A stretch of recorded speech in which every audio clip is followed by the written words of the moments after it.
What up, nation? Welcome to another edition of the WiseTake and Be a Wise stream. CK013 here. You can find me on Twitter at CK_013. And I, of course, am from the WiseTake Nation, which you can find on all the social media platforms listed above. If you're new to the channel, please subscribe, hit the notifications bell so you're notified whenever we go live. We are a premium DFS content provider as well as a DFS community designed to help make you a better DFS player. So subscribe, hit the notifications bell. And like our boy Chuck Dan in the YouTube chat says, click the like button, nation. Do it now. I appreciate it, Chuck. His words, not mine. His words. My words would be greatly appreciated if you guys get that like button. It really goes a long way and allows us to continue to do the free content, allows us to do dirties, if you will, on the YouTube. So appreciate you guys. Appreciate you, Chuck. As everybody piles in, do our intro, say what's up, right? But welcome. Appreciate you guys rocking with us. Hopefully you guys saw the early look. I think there's some things that have changed. We haven't gotten all the news yet, so there's some things we're still waiting on. I think the Brandon Ingram news is the most important one for me. Number one, if Ingram does play, he projects well for us. If we'll look into that in a minute. I ended up lowering his minutes for now because I didn't want to have all these builds with him in so high when I didn't even know if he was playing. So I don't want to take him out because I don't want to give the other guys a boost without knowing. I don't think he's going to play. I mean, he hurt his ankle. Missed the game, did not go to practice yesterday. So, I don't know. I wouldn't be surprised. I would be a little bit more surprised if he did play. So, we're waiting on the news. We should get that hopefully at some point between the 2 hours that this show is. So, we'll have to wait and see. As far as everything else, I mean, there are some situations where we kind of almost have to guess, like the 76er situation with Alec Burks expected to make his debut for the Sixers. Glenn Robinson played minimally. I would assume for the most part in a game like this, a marquee game, they're going to play their main guys mostly. But for a 5-game slate, man, we got some really good games. We've got options, right? There's options. Forward is a little crowded. We got DeMar DeRozan is doubtful, so he hasn't officially been ruled out, but obviously we know he's doubtful, which is going to open up a lot of things. Expect San Antonio to be extremely popular today. Lonnie Walker, extremely cheap, got 27 minutes. DeJounte Murray finally played over 30 minutes like a real NBA player, a real starter, I should say. And there's no telling that those guys are going to do the same today. We'll talk about it as we get there. LaMarcus Aldridge did it dirty yesterday. Last time he was in a back-to-back, he went for 50 against the Clippers and then went for like 20 against the Lakers the next day. The difference, however, is that DeRozan is unlikely to play. So we'll have to see. And I don't even fully trust it. We'll have to wait and see what the status is, but expect the Spurs to be chalky, which is interesting because of all the games, that was the game that had the lowest implied total, and that was the game that was kind of looking the ugliest. So it's ironic that that's the game that's now going to become chalk, or at least a lot of the players in that game are going to become chalk. That's just the way the NBA DFS game works, right? Of all the games we went over earlier, that was the least attractive. I had DeRozan in the projections. We did talk about him potentially being out, but it's funny how, all these games on here, and where do people find the chalk? In the lowest total game of the night. It's not awful. I mean, it's 220, I think, or 219. It's not like horrible. Don't get me wrong. Just funny. But some good ones, man. Then we got the late night hammer all by itself. Houston and Boston. We got some stuff to talk about there. I'm struggling to project Boston high enough, to actually get some substantial exposure. And I'm also struggling on who to target in on based off the price, minute expectations. We have guys returning. There's a lot going on. They haven't been this deep in a minute. They've been without either Brown or Hayward and Kemba. They've been out without somebody, or even a couple people. Tice.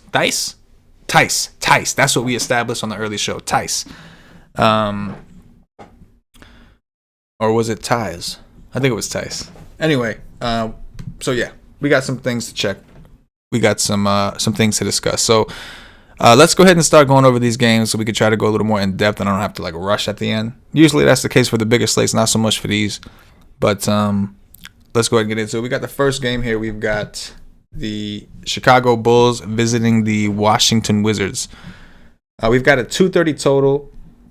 The Wizards are 3-point favorites at home. In terms of schedule, both teams working with a day off. The Wizards do have a game tomorrow. Starting with the Chicago side, we always start with road teams. Chandler Hutchison projects pretty well for us, man. He's been taking advantage of the extra minutes he's been getting between Chris Dunn missing. Otto Porter's been out forever. Denzel has had a problem staying healthy, so he's been enjoying all these minutes, and he's playing well, man. His usages look good. The last game he played, the usage wasn't quite there, But what I did like, I mean, he's a little more expensive today.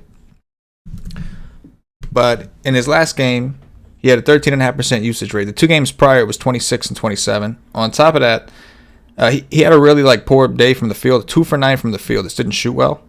Still played 31 minutes. His minutes the last 2 games, 32 and 31. Against Toronto, he played 28, and that was a blowout. So I think the minutes are pretty secure around 30, assuming the game is competitive and close. They're going to be paced up. I expect him to get some defensive peripherals, some steals, some block action. So I do like Hutchison quite a bit today. I think Kobe White's an interesting value play. Most are going to go to the Spurs situation. It's going to leave guys like him kind of just floating at low ownership. Their probability of doing well may not be as stable because they're a little more expensive, and he's pretty scoring dependent, but he's been playing more minutes too. So I don't want to discriminate. Luke Cornett, if you want to play that center game, I don't know who's going to get what. Gafford has been back. He hasn't been playing a ton, but at any point they could. I'm not really sure, but Cornett would be the one that I think has the most upside, though Felicio is the one that could do you a little bit more with the price. But I'm just not a Felicio dude, man. I can't think of the last time I was burned on a slate for not playing him. Maybe today's the day, but if that's the case, they're few and far in between regardless. So I'll take that out if I have to. If there was ever a situation for it to happen, it'd be this one because they're playing Washington, right? Who's terrible against centers. So maybe I should just shut up and I should have not said anything. Zach LaVine should be somewhat popular on DraftKings at 8,200. I'm fine with it. We've got him for about 37 minutes. I think that's somewhere in between the 40 and the 36 he's playing. But against Washington, the Chicago side's the ones being paced up. We know, not to say that this game in general isn't great on both sides or isn't good on both sides, but the Chicago side is the one that's getting a true benefit here. Not actually a massive total for a Washington team, but not a bad one either. But yeah, go ahead and grab some exposure. I know Ryan Arcidiacono's been playing a little bit. He's expected to play. So there are some guys you could take shots on if you're uncomfortable with the Lonnie Walker or the Spurs situation, but that's a little tougher to pass up for me. Let's go on to some Washington action. So Mo Wagner, man, I was a little aggressive with his minutes because I was impressed. He played I think 26 in the last, so I didn't get that aggressive. I think we have him at 22.5, and he projects pretty well at his pricing on both sites. He's going to play some center minutes with Thomas Bryant out. They're not playing, what's his name, a ton. I would like to know the story on, what's his name, Pazinkic, whatever. I don't think that he's a guy. I think Mo Wags is obviously, he was a guy that was a part of their team, but I saw something interesting about him. But anyway, yeah, I do expect Mo Wags to get at least similar run to what he got last time. Gradually he's played more. His first game back from the injury, he played 12 minutes. After that, he played 18, and then he played 24. So I think that's the way they want to go. He had a 24% usage rate against Memphis as well. Now, with everybody kind of getting healthy, I think it does, of course, hurt Bradley Beal. There's other guys that can score. Davis Bertans has played well. Beal actually made a comment recently about getting him the ball more. Shabazz Napier off the bench can score. Hachimura's back. He can score. So even Troy Brown, can. I think other places had Troy Brown projected a little more aggressively. I just couldn't find any consistency in his minutes. I didn't really know what to project him for, so I kind of put him somewhere that I thought was a median. Is Smith going to be low owned? I'm not dying for it. I think at some point Shabazz may take over. But with Chris Dunn out, I guess it's a blow to the defense. Though Hutchison's been playing pretty good defense. But Mo Wags is probably the one I'm most interested in, followed by Bertans, followed by Bradley Beal if I was going to do it. But I don't think I get a ton of him today. More likely to play LaVine at a higher exposure on the other side of this game. However, I think most of the field will do that. So this is a situation where Beal's ownership could end up pretty low if that's your thing. You know what I mean? We'll go on to the next game. Talk about something else. Not bad at all.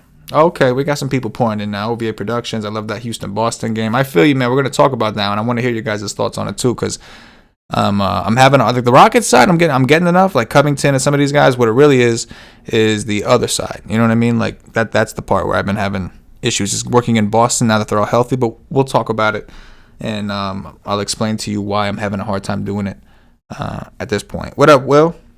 What's good? Chris Cox, aka Stacks, what it do? Tejas, what's up, bro? Good to see you, man. Always good to see you guys in here. Chuck Dan once again, praying for the likes. I'm with it. Marlboro Paulie, I love it. It does help. It does help. Yeah. I mean, we could do a little something. I tell you what, guys. If we hit, what could we do? If we hit, say 100 likes. I know that's a lot. But we get enough people to where we can't make it happen. We hit 100 likes on this video, and I'll make the projections for you tomorrow. Like, it's not going to be this sheet. This sheet, obviously, I make as a visual for you. It's a Google Sheet thing, so I just don't have the ability to share it with you all, to use it at once. But the actual projections, the downloadable projections at WiseTake.com at the site, it's the same numbers. It's just not visually. They're designed to download and upload into optimizers. But I'll make them free. You can view them for free, download them if you want. We'll make that free for Wednesday. We got to get 100 likes, though. So do with them what you will. Just full disclosure, done pretty well. I think I wanted risk 380. Did 170 teams last night. The $20 4 entry. I'm sorry, the $4 20 entry max, and then the I did 150 teams in the $2 as well. Risk 380, won back I think 1,000 and change last night. It's not good every night, right? Like my projections have my flavor on them. You got the standard numbers. I don't deviate too far from the expected numbers. I try to keep within realistic realms, but you can make adjustments with a quarter point, half a point, all those kind of things.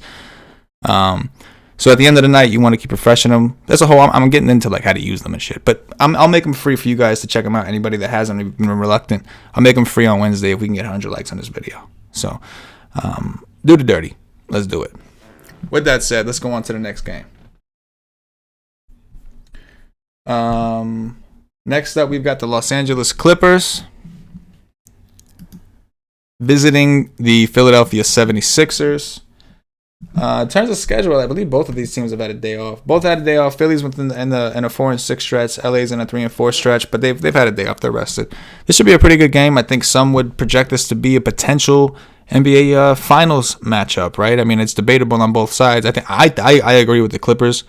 The Sixers are going to have to start winning on the road for me to believe that for the Sixers, but right now I think the Bucks. I'm sure that's the chalky take, but until we see some of the Sixers were my team going into it, I thought it would be the Sixers. I don't like what I'm seeing from them, but we'll see. There's still a lot of basketball left. On the Clippers side, Montrezl Harrell, what do you do when they're all healthy? I know Pat Bev is out. We have that. But what do you do when they're all healthy? And now they have Marcus Morris. They made an upgrade at the position. There's just, what do you do at this point? Montrezl Harrell on FanDuel projects the best on a point per dollar scale. Kawhi Leonard actually projecting pretty well also. On DraftKings, I prefer Paul George. I think the $8K price tag is just too cheap to pass up, and I'm actually good with both. The way I was running it now, I was getting like 30% of each, so I was getting a good amount of exposure to the situation, and I'm good with that. Not really sure where to put Marcus Morris, where he ties in. He didn't play a ton in the last game without Kawhi, but neither did Paul George. That game was just a complete blowout. So we're still unclear as to how many minutes they plan on playing him and what his true role is going to look like. Lou Williams, with everybody healthy, easier to reach on FanDuel, a little tougher on DraftKings, especially when we have a lot of value that we plan on playing at the guard position. But not somebody we want to ignore either against Philly, a team that can be exposed by shooters. So I'm interested in Lou. Maybe we raise him to 30. I was a little reluctant to put him at 30. But, yeah, I mean, I do want some exposure here. I think Kawhi and PG are the main two. I prefer PG because he's cheaper on DraftKings, but on FanDuel, I have to admit that Kawhi's projecting a little stronger on a raw points output and a point per dollar output. Montrezl Harrell, man, that's interesting. I don't know how much I get because there's guys around him. But I'm curious. I mean, what do you think? Zubac's going to play all those minutes? I don't know. But his minutes have been down. It's been a little consistent. But he's an interesting tournament play. Lou Will, also like a secondary option. Not a ton else I think I'm dying to get at this point. But I'm definitely interested. I mean, this game in general should be competitive. It should have that playoff-type atmosphere. So it is a situation where I'm hoping you guys just get up and it ends up being a great game. It's definitely stackable. On the other side, I mean, you got to love Joel Embiid today, right? We'll start with that. He's not at the top of the list projection-wise, but raw points-wise, I mean, we still gave him like 32.5 or 33. What was it, 32.5, I think? I just want to check. I don't want to give nobody no erroneous information. So Embiid, we gave 32.5, which I think, 31 I think he played in the last game. And he's been playing about 33 since he came back from his hand injury. He obviously missed with a neck injury or he left the game early. So I think somewhere between 31 and 33 is fine. I was more on the aggressive side because of the spot. This is a phenomenal spot for centers. Has been all season. Will be all season. We saw, I think, Cat was on his way. They destroyed these guys. He was held short because they didn't need to. He almost got a triple-double. But Embiid was really aggressive against the Bulls. I think this is a similar type matchup for bigs. So, and to be honest, it's interesting because both of these teams going into the season were expected to have really good defenses, and they do. when they're fully healthy and things are flowing. But lately, they've actually both been below average. Hence, I think the total. It's not like, Sixers games aren't always super high scoring. 227.5. The total's risen 2.5 points. And I realized I didn't go over the spread, by the way. The Clippers are 1.5 point favorites on the road. 227.5 total. What to do with Forcan Korkmaz? I don't know. I don't know what to tell you. I don't want to tell you guys not to play him, and then he goes out there and drops it dirty on me again. All I can tell you is I probably won't. We got like Richardson has been getting limited minutes. At any point, they should start to raise him. Now they got Alec Burks, who they promise will play. They got Glenn Robinson, who played a little bit, so I'm not really sure. Not to mention them trying to work in their young guys like Ty Bull or Shake Milton. I honestly don't know what to tell you on that.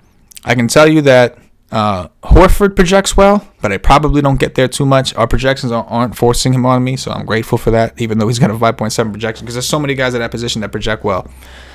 But Embiid, I'm highly interested in. I like him a lot. And Tobias Harris is my next guy. You got a little revenge action, but it's not really about that. It's just more about, I think if this game stays close, he's one of their main scorers, right? He's one of their best shooters, and that's not going to change. So I expect him to be aggressive. I expect his minutes to be pretty consistent.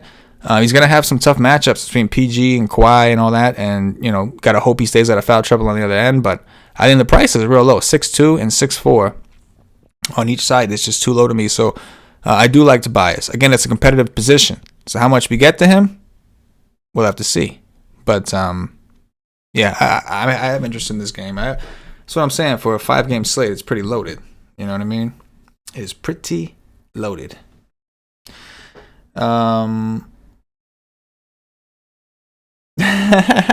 David Torrey, what about a surprise segment with the legend Cash? Hey man, I could reach out. I'll reach out to him. During the day, bro. You don't understand. You guys, he works like his hours are crazy. You know what I mean? Like his work hours, he works like overnight shifts type stuff. So during the day he can't do shows during the day. That was a big problem. It's a schedule thing, man. Rocksteady, what's up, man? What's up, Rocksteady? One of our longtime members, man, has been balling.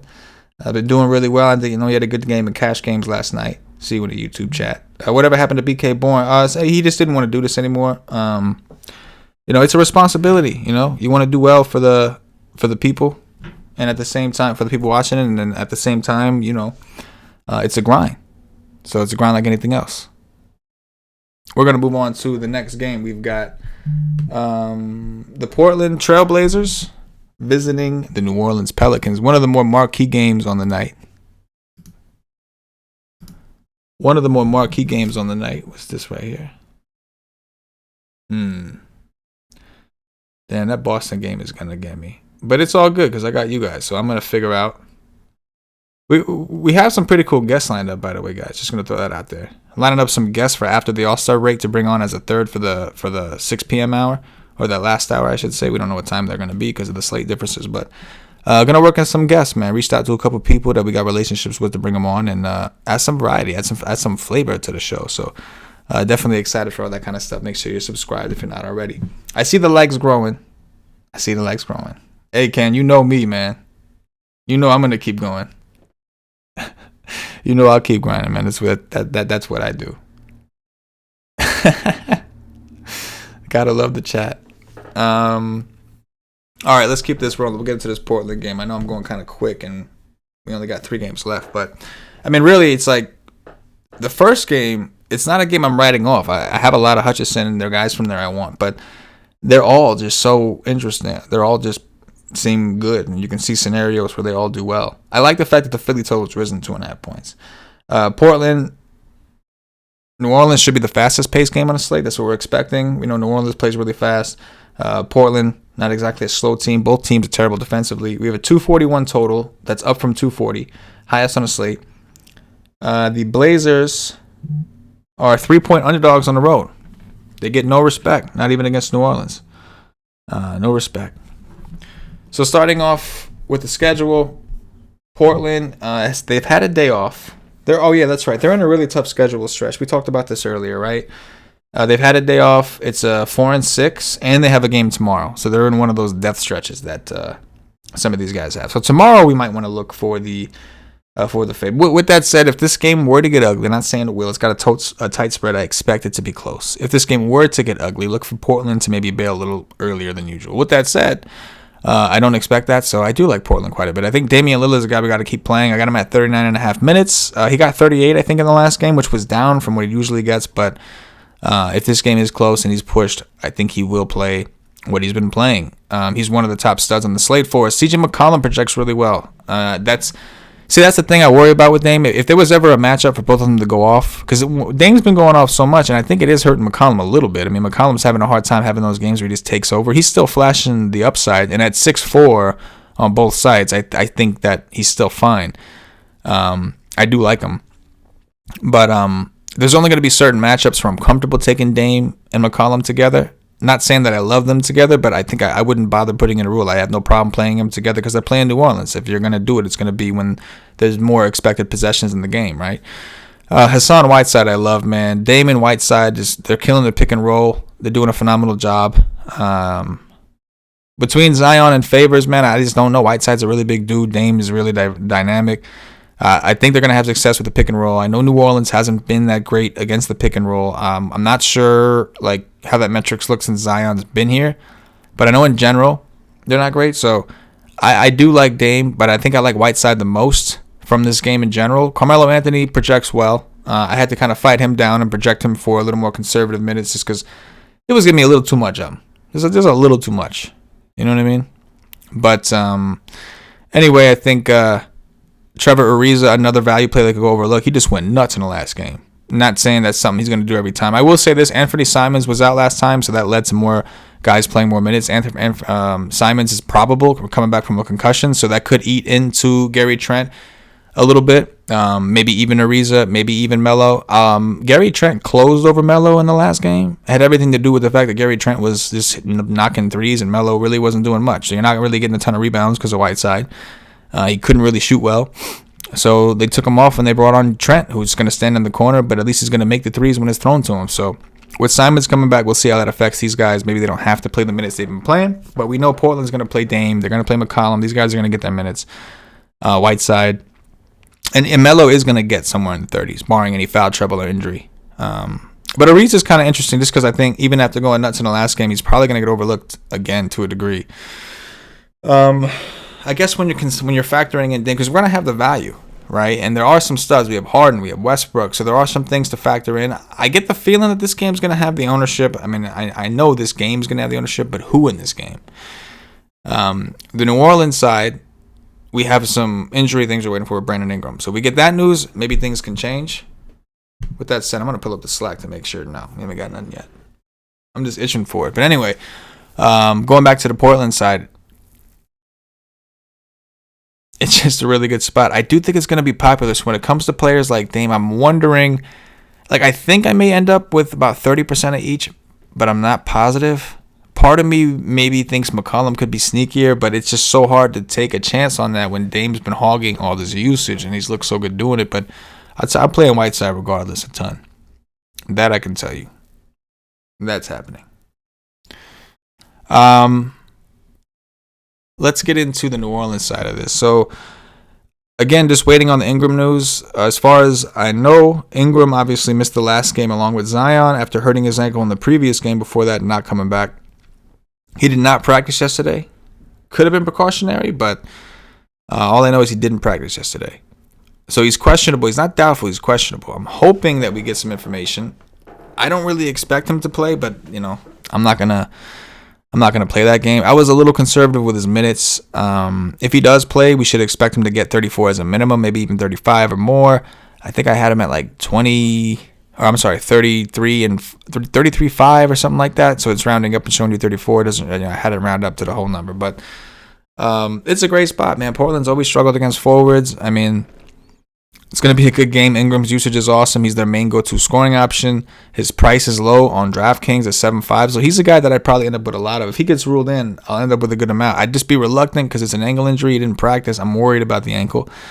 With that said, I don't think he's going to play. And if he does not play, then I like Zion a whole lot.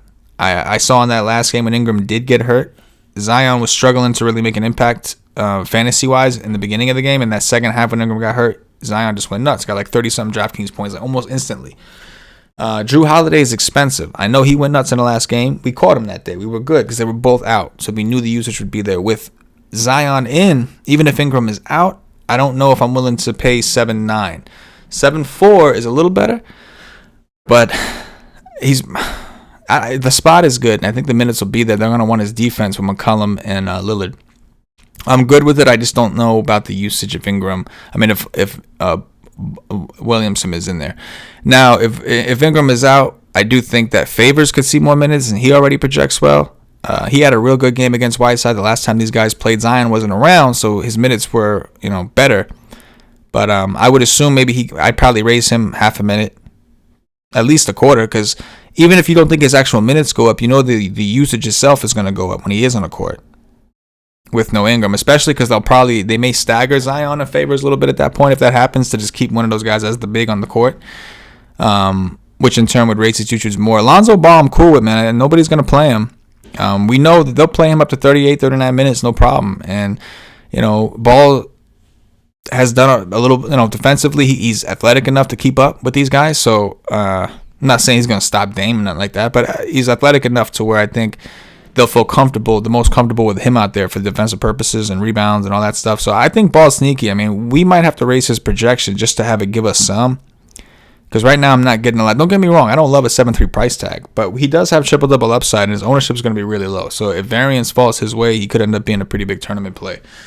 But we'll have to see. And again, it's just an ownership thing. There's no way he's going to be low owned. Zion's already projecting to be somewhat popular. If Ingram goes out, you could expect him to be massively popular. With that said, if Ingram is out, we'll give more minutes to JJ Redick, more minutes to Josh Hart. And again, that's how Favors kind of keeps it in, because when they've been closing, they've been pulling Favors off the court to go a little smaller, put Zion at the 5, Ingram at the 4, Redick or Hart at the 3.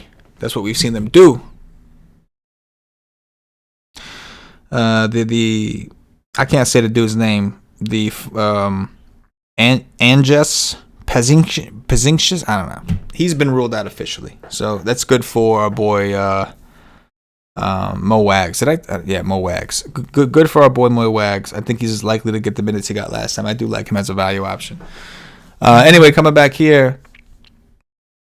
So yeah, we'll see. I mean, let's look and see. So Zion's probable. Oh, you're gonna give us the Ingram news now? This says Zion ankle probable. You gonna give us that Ingram news? No? You're just gonna hesitate? Not give me nothing else? Okay. Fair enough. I'll check back in a second. It'll be like that. Shit.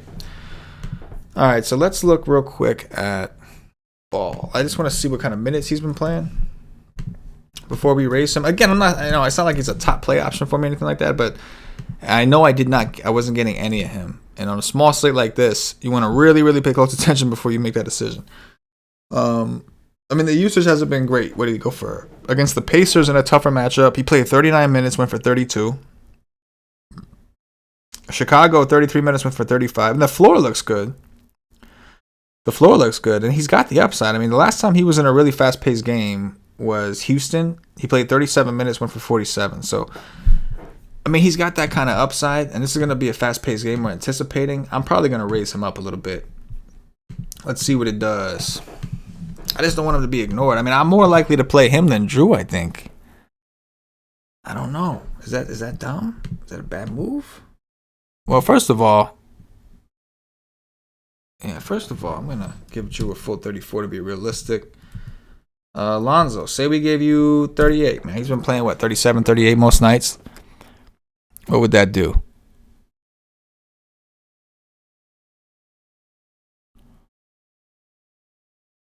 Just waiting for it to do its thing here. Okay, well, it helped him out pretty substantially. Is it enough to get him in? It depends on how deep the field is. On FanDuel, it's probably enough. I do like him more on DraftKings generally, though, because we like the double-double potential upside, the triple-double potential upside. You get bonuses for that. But I do think he should be considered, and more so if Ingram is out, because the usage will be there. Ingram more of an ISO player. You take Ingram off the court, you're getting rid of an ISO player, which means there should be more ball movement, all that kind of stuff. So, Lonzo's a guy that we may look to get a little more of if Ingram's ruled out as well. So, holla, if you hit me. Big Papa Pump, Let me check the chat. I'm liking the likes, guys. Appreciate you guys hitting those likes. Goes a long way, helps us out, all that stuff. Liked up with it. What's up, Charles? What's up, Frank? Bold take. Paulie likes Dame tonight. Yeah. That is. I will say this though. Paulie gets weird with the chalk. Like, he'll love a player, and then it's finally the day to play this dude, and everybody, the whole world's on him, and that's when Paulie is like, I don't think I like him. You know what I mean? Like that's the point. But yeah, that wouldn't. Yeah, we'll see. We'll bring Paulie on, and in the second hour, and see if he likes Damian Lillard. I would imagine he does, though. I talked to him briefly. Ironically, I asked him directly, but I didn't really get a gauge on how much he actually liked him. Kenneth says, I really like Gary Trent tonight. There's reason for sure. I mean, the couple things to keep in mind: his price is a little up. He's been really, really efficient from the field. Like he's not just like kind of like Korkmaz. He's shooting well above his head. I'm not saying he's not a good shooter, but he's shooting well above his head. And also keep in mind that Anthony Simons was out, so that also led to him picking up more of those guard minutes on the back end. McCollum and Lillard play a lot, so it's tough when there's a guy in there to work them in. Obviously, Melo had to take a hit in order for Gary Trent to play. That's just the way things work. I think Gary Trent has played himself into a role where he deserves more time than Anthony Simons, regardless. But just wanted to point it out. But yeah, I don't mind it. I understand that he's been playing really well. Same thing with Furkan. I can't tell nobody not to play Furkan, even though I'm worried about how it's all going to jam in with the minutes now that Alec Burks and Glenn Robinson are being worked in. I can't tell you not to play a guy that's going for 40 every day. I just can't do that, So, because we do, to a degree, I really do believe in playing a hot hand and all that kind of stuff. So he's been hot. I'm not going to tell you not to. Those are just the only things I'll say. All right, we're going to go on to the next one. We've only got 2 games left. San Antonio Spurs and the Oklahoma City Thunder. Denzel Valentine officially ruled out. Did they really not give us the Ingram? No, really. Wow. They gave us Zion, but no Ingram. And all they did was say he was probable. He's been probable all day. He doesn't help nobody out. Denzel Valentine ruled out. Good for my boy Hutch. Hutch City Hutch. All right, we got to go to the next game. Shit. San Antonio OKC. Here we go. Chalk City. Time to talk about some chalk.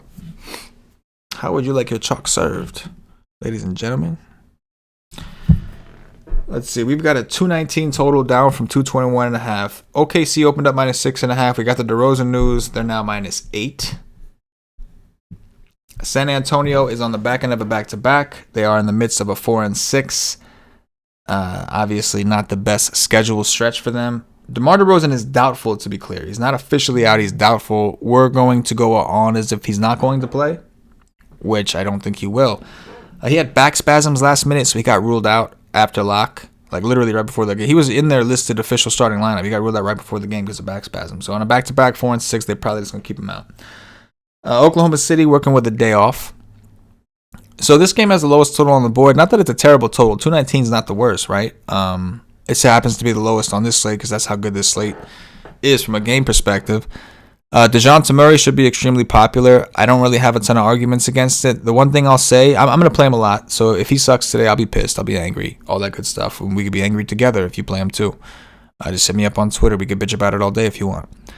But his price is still low. DraftKings and FanDuel didn't do anything. Even though DeRozan missed yesterday. I don't know, maybe they didn't know. Maybe they weren't paying attention. I don't know. They just kind of let everything go.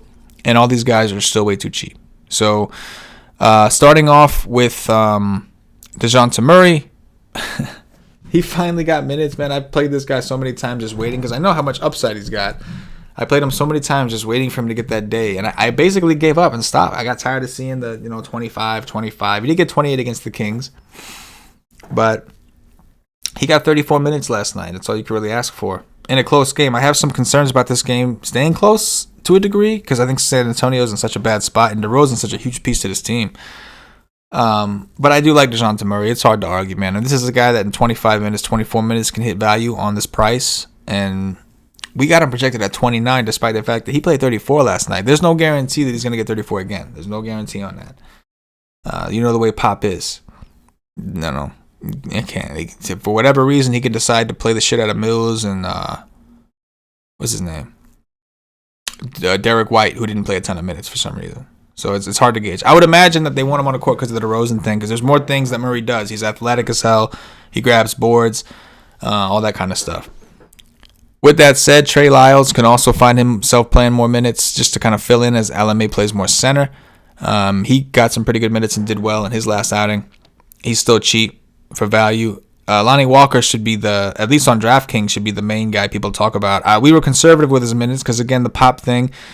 Before, we were kind of getting like 90, 100% Lonnie Walker. And, I really only will go substantial like that on guys that start. For instance, last night, even with Boucher, I had a lot of Boucher. And, I told myself, I still did well. I'm not complaining. But just in terms of just analyzing your mistakes, I shouldn't have Boucher because I told myself I wouldn't take such large stands on players who are expected to play in the second. Like even though we knew there was injuries, we knew he's still a bench guy who's not really in the rotation that much. So I should have been a little lower on him. I had more RHJ, which is great, but once RHJ was the starter, instead of splitting them, I should have just went way heavier on RHJ. And so I do prefer. I prefer to see what the starting lineup looks like before I make that strong of a commitment. If we see he's starting or whatever, then I may go in and raise it. But it still is Pop, man. It's still Popovich.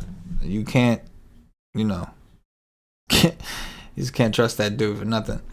But yeah, Lonnie Walker is in the projected starting lineup. So assuming that he does start, then I'll raise his minutes up. He did end up getting like 27. He went for 22 DraftKings points, which at min price on DraftKings, that's not going to kill you at all. You can accept that. I mean, I think that's what Ilyasova ended up doing last night. And he shot poorly. So imagine a game where he actually shot well from the field. He's got the upside. Like, he's a guy that we're going to want more of. I'll probably be a little more aggressive with his projection. I probably have him a little too low because of the injuries. Rudy Gay only got 17 minutes, man. I guess they just don't like that guy. As far as pivots, if people are looking for pivots, where's Lonnie Walker? Here he is. As far as pivots go, for that price, I think that Patty Mills is interesting. Bellinelli actually played a good amount last time relative to what he's been playing. He didn't do anything. Literally didn't do anything, but he did play. But yeah, I think Patty Mills, Derek White for a little bit more. These are the more realistic pivots, I think. Maybe even some Trey Lyles. I don't know why. Rudy Gay's min price too. I mean, Rudy Gay's min price. Maybe today's the day he gets more run. Maybe that is the pivot is Rudy Gay. Again, like just because he only got, what was it? Just because he only got 17 minutes in the last game. And mind you, those 17 minutes, he was very active. He had a 27.5% usage rate. This is kind of interesting. He's min price. He played 17 minutes, had a 27.5 usage rate, 4 for 9 from the field, 2 for 3 from 3, 3 for 3 from the free throw line, 4 rebounds and assists. That's kind of interesting to note. I mean, with no DeRozan in the second and with Lonnie Walker starting, the second unit has got to be like pretty much wide open for him, at least when he's got minutes. That could be an interesting pivot, like hedge spot, because he could play the same position as Lonnie. They usually use him more. I mean, he does play the same position as Lonnie, right? Like he's the backup guy they bring in. I don't know why he's not playing. Maybe today he does play a little bit more. So he's probably the one that's most interesting. Maybe we project him for some minutes to make sure we get some in instead of Rule. Don't give us both of those guys. Because I do think that if Gabe does play well or play more, it's going to take away from either him or LMA, right? LMA gets into foul trouble, so they were desperate and brought him in, something like that. LaMarcus Aldridge projects well. He went for 50 yesterday without DeRozan against Denver, a team that struggled against bigs in Denver, which is not easy to do. My one concern, I'm going to be a little underweight on LMA on a back-to-back. The usage is going to be there. I think in cash games, he's still one of the more optimal ones. But in tournaments, I am going to play him a little bit, but I'm not going to be overweight on him. I'm thinking he's going to be popular. It's a really competitive position. I've seen him just do shit on a back-to-back. I understand that the usage should be higher because it's a back-to-back. But I mean, because DeRozan's out. But even from a matchup perspective, like you figure Adams is going to be down low, so nothing's going to be easy for him. I think like the way he's going to have to do it to Adams is by shooting, and I don't know, the big bigs that relying on jump shooting on a back-to-back. I envision tired legs. That worries me a little bit. Bryn Forbes on DraftKings has been playing well. He got 29 and 28 minutes in each of his last 2 games. He's also a potential value play, potential pivot. You could play him with those guys because he's cheap and doing dirties and all that good stuff. So I'm fine. I'm fine with him as well. But the Rudy Gay thing is kind of interesting just in terms of guys that are 3K. And looking at the usage rate, Lonnie Walker's usage rate was not great. We're just assuming he's going to get more minutes than this. But if it is, for any reason, Rudy Gay, that could do some damage to us, so we'll have to analyze that situation. On the other side, we've got the Oklahoma City Thunder. So Steven Adams projecting to be pretty popular on FanDuel, I think, and he's cheap on both sides. I'm not terribly interested. It's not a bad spot by any means. Like I'm not saying I don't like it. I'm just not. He hasn't been that active, I guess. 29 minutes. We might even have him at 28 and change because I wanted to lower him. Like he's the same price as like around that Favors and all that. And I'm waiting for the Ingram news. So there's some stuff we're waiting for. We could raise him to 30 and see what that does. He's gonna project well. He already does. Gallinari was interesting on both sides, especially on DraftKings at 5.8. That's a really low price. We have like 31 and a half minutes. 32 is like the most he's really been playing. But he's another one. I was talking about DeMarcus Aldridge. He's power forward eligible over there. So again, it's a competitive position. He's one of the guys I was alluding to. Chris Paul, I do like as well for point guard on DraftKings. We got him at about 32 and a half minutes, which I think is reasonable. And he projects fairly well. His ownership is going to be really low too. I don't know why he's 6'8". But I mean, the Spurs have never been good defensively since Kawhi left, right? Since Kawhi's been out, he missed a lot of time too while he was there. Shai Gilgeous-Alexander, all these guys are going to be low owned, I think, except for Adams. I think Adams was popular, but I just don't know. People would have to sacrifice playing the other guys in other spots to play here, and I just don't know if they'll do that. So I'm not trying to talk everybody into getting crazy. I'm just saying the ownership on this side of the ball may be lower than you would expect, especially considering the other side of this game is projected to be really popular. But I'm okay with Adams. I think that Gallinari is a solid option for tournaments, especially on DraftKings at 5.8. And I'm good with Chris Paul, more so on DraftKings. 7.4 on FanDuel, I'm not that interested in. I think I'd rather take a shot on Ball. But, Ball's in a better game. Chris Paul's more involved in the offense. He's going to shoot a little bit more. One of the leaders on the team. You know what I'm saying? Just a different role in general. But I think they're both good plays where their pricing is appropriate. But Chris Paul on DraftKings, 6.8. I do like it. So it's time to get into the last game. I'm just going to check on the chat real quick. Yeah, Kenneth. Gary Trent Jr., last 3 games, Gary Trent averaging 27 fantasy points. Absolutely, man. And I'm not saying that he definitely won't again. You just, in terms of strategy, when you look at these things, you want to pay attention to like why. Why did this happen? There was a game recently against Utah where Whiteside didn't play, and then Ariza got ejected from the game, right? That led to him playing more minutes. Dame played 42 that day. And again, most recently, I'm not saying he can't. He could still do it because they could. I'm not saying like they would choose him over Simons, but you get my point. But I feel you though. He's been playing really, really well. I'm not knocking you by any means. All right, let's go over to the last game here. We got the Boston Celtics visiting the Houston Rockets. Let's see. Here we go. Boston Celtics visiting the Houston Rockets. There's a lot of different outcomes to discuss, a lot of different game flows. This one was one of the tougher ones to project. Zion questionable now? Did he get downgraded to questionable? No, it says probable. MG, what you talking about, man? I see probable. Let me know, MG. Throw me off my game, man. I see probable for him. Ingram. They got to know something on Ingram, man. I hate when they do this shit. Anyway, all right. Celtics have had a day off. They're in a 3-5. Houston has had a day off. They're in a 4-6. They're at home, obviously. So starting with the Boston side. So this is the first time in a while that we're expecting him to be fully healthy. Jaylen Brown says he's going to play. Kemba Walker's been playing, but he's been limited to 30 minutes, and he's done that in 2 straight games. Marcus Smart's been playing. Gordon Hayward missed. He's expected to be back.